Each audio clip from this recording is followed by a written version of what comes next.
Have you ever wondered why some people seem to understand money from an early age while others struggle for their entire lives? What if the difference wasn't about how hard you work, but about what you were taught to believe about money growing up? Welcome to this direct, straightforward audiobook summary of Rich Dad, Poor Dad: What the Rich Teach Their Kids About Money That the Poor and Middle Class Do Not, by Robert Kiyosaki. This summary is designed to fit the complete book into a bite-sized format under 15 minutes. I pulled the most important key takeaways from this book and have them here for you in one simple summary. If you like this content, make sure to like and subscribe. Let's not waste time and dive right in. And if you stay until the end, I'll share the 5 main takeaways from the book and how you can start using them today. This book is based on the life of Robert Kiyosaki and the 2 father figures who shaped how he thinks about money. One was his biological father, the poor dad, who had a steady job, a good education, and believed in working hard for security. The other was his best friend's father, the rich dad, who ran businesses, owned investments, and believed in making money work for you. From an early age, Robert saw the huge contrast in how each man handled money, taught lessons, and made decisions. These lessons became the foundation of the book. One of the earliest stories Kiyosaki tells is how, as a young boy, he asked his poor dad how to get rich. His father, being an educated man, told him to study hard, get good grades, and find a secure job. When he asked the same question to his rich dad, the advice was different. Rich Dad said, "Don't work for money. Learn how money works." That idea stuck with Kiyosaki and became the core of his financial philosophy. He started to understand that financial education was about more than just earning a paycheck. It was about understanding money, how it moves, and how to put it to work. Rich Dad believed that most people are trapped in what he called the rat race. They work to earn money, then use that money to pay bills, debts, and buy things they don't really need. Then they repeat the cycle, hoping for a raise or a promotion. Rich Dad's advice was to get out of that cycle by understanding money and making smart investments. He taught Kiyosaki that the goal should be financial freedom, the ability to live off the income generated by your assets. This means no longer depending on a job for survival, but creating a life where your money earns more money, allowing you to pursue passions, spend time with family, and live life on your own terms. One of the most powerful ideas in the book is the difference between assets and liabilities. According to Rich Dad, the rich buy assets. The poor and middle class buy liabilities they think are assets. Assets put money in your pocket. Liabilities take money out. For example, owning a rental property that brings in monthly rent is an asset. Owning a car that you're making payments on and that loses value is a liability. Many people make the mistake of thinking their home is an asset, but Kiyosaki explains that if it's not putting money in your pocket, it's not an asset in the Rich Dad definition. This concept is so simple, yet it completely changes the way you look at your finances. It's the starting point for building lasting wealth. Another key lesson from Rich Dad was that formal education teaches people how to work for money, but not how to make money work for them. Schools focus on reading, writing, and math, but rarely teach financial literacy. Things like taxes, budgeting, investing, and passive income are left out of the curriculum. Rich Dad believed that financial education should start early. He encouraged Kiyosaki to learn by doing, starting small businesses, managing money, and learning from mistakes. Kiyosaki and his friend even started a small business collecting used toothpaste tubes to melt down and make counterfeit nickels. Though it didn't work, the lesson was more valuable than a school test. Rich Dad also stressed the importance of mindset. He taught Kiyosaki that saying, "I can't afford it," shuts down your brain. Instead, ask, "How can I afford it?" That question opens your mind to possibilities. He believed that fear and ignorance are the biggest obstacles to wealth. Most people are so afraid of losing money that they never take risks or learn how to handle failure. Rich Dad taught that failure is part of the process. You learn more from your losses than from your wins. Embracing risk and learning from mistakes is a mindset shift that separates the rich from everyone else. Kiyosaki goes on to explain that rich people don't just earn money differently, they think differently. The poor dad believed in job security, saving money, and climbing the corporate ladder.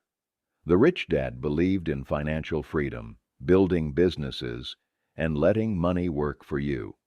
While one dad believed that the government should help people, the other believed in personal responsibility and financial independence. Rich Dad taught that blaming others for your financial situation never leads to growth. Instead, taking ownership of your choices gives you power to change them. A major theme in the book is control. Rich Dad believed you should be in control of your money, not at the mercy of a paycheck or an employer. He believed in building systems, like investments or businesses, that generate income with or without you. This is what he called passive income. This income gives you freedom.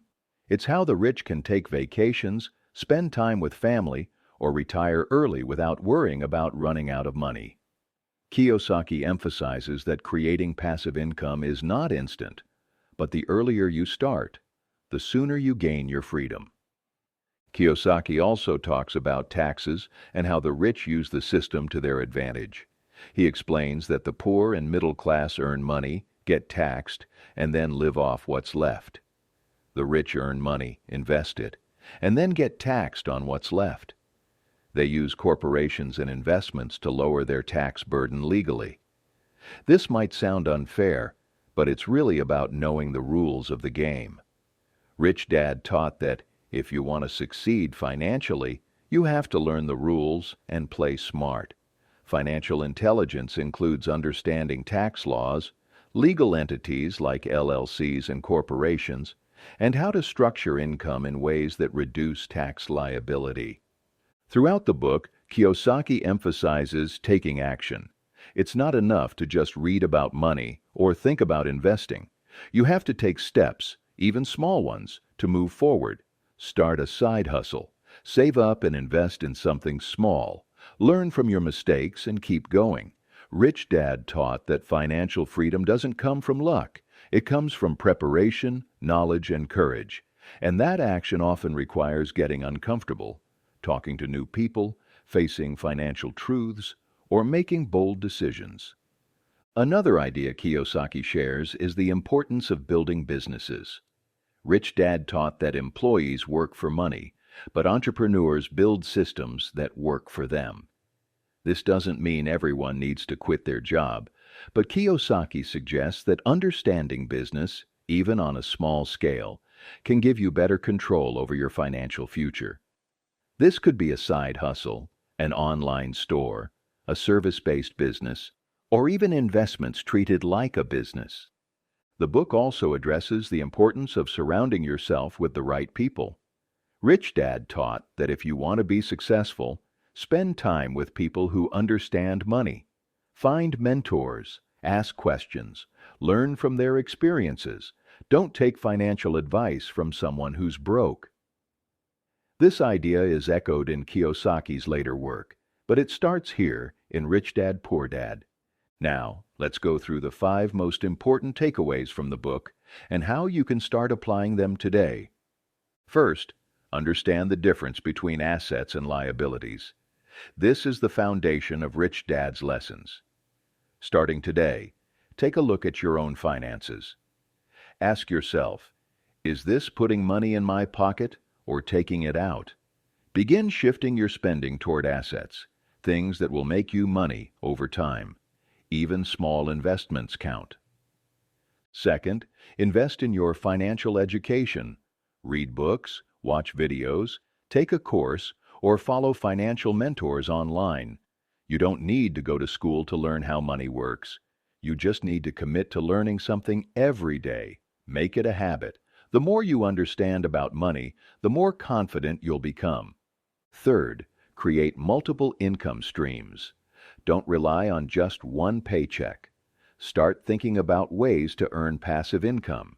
Can you rent a room, sell a product online, or invest in a dividend-paying stock? Think small at first. Over time, your extra streams of income can give you more freedom. Fourth, shift your mindset. Instead of saying, "I can't afford it," say, "How can I afford it?" Challenge yourself to think differently. Look at problems as opportunities. Train your mind to find solutions. This simple shift in thinking can change your entire approach to money. Fifth, take action. Knowledge without action is worthless. Start something today, even if it's just writing down your financial goals or tracking your spending. Don't wait for the perfect moment. Just begin. The more you act, the more momentum you build, and the faster you'll grow. To wrap this up, Rich Dad, Poor Dad is more than a book about money. It's a book about thinking differently. It's about taking control of your future, building wealth through smart decisions, and breaking free from the paycheck-to-paycheck cycle.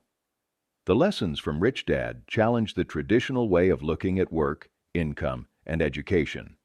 They remind us that the road to financial freedom starts not with how much you earn, but with how much you learn and how you think about money. If you've made it to the end of this audiobook summary, that means you're serious about taking action in your financial life. The full book is linked in the description if you want to go deeper into these ideas and hear it all from the author himself.